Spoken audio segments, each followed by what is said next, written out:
Alam mo sinabi ni Jesus na go and sin no more? Hindi lang niya basta pinatawad yung babae. Ang ginawa niya, in-empower niya yung babae. Simula ngayon, go and sin no more. At yun din ang gusto sabihin sa'yo ni Jesus. May mga nagawa kang nakakahiya. Sikreto. Ayaw mong malaman na magulang mo o ng pastor mo o na sa leader mo.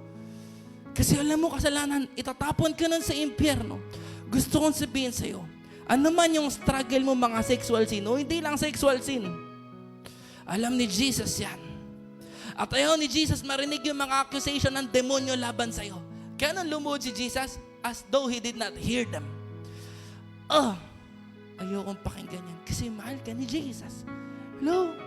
At alam mo, sinasabi sa'yo ni Lord, I do not condemn you. Hindi ako galit sa'yo. Go and sin no more. Iwanan mo na yung bisyo mo. Iwanan mo na yung vape mo. Iwanan mo na yung sigarilyo mo.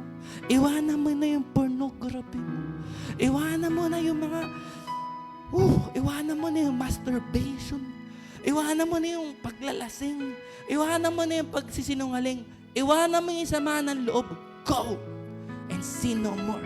Hindi lang siya pinatawad ni Jesus, in-empower siya ni Jesus. At alam mo, dito malalaman kung talagang na-encounter mo si Lord o nakitalon-talon ka lang sa youth jam. Pag na-encounter mo si Jesus, you will never be the same again. Alam mo kung bakit?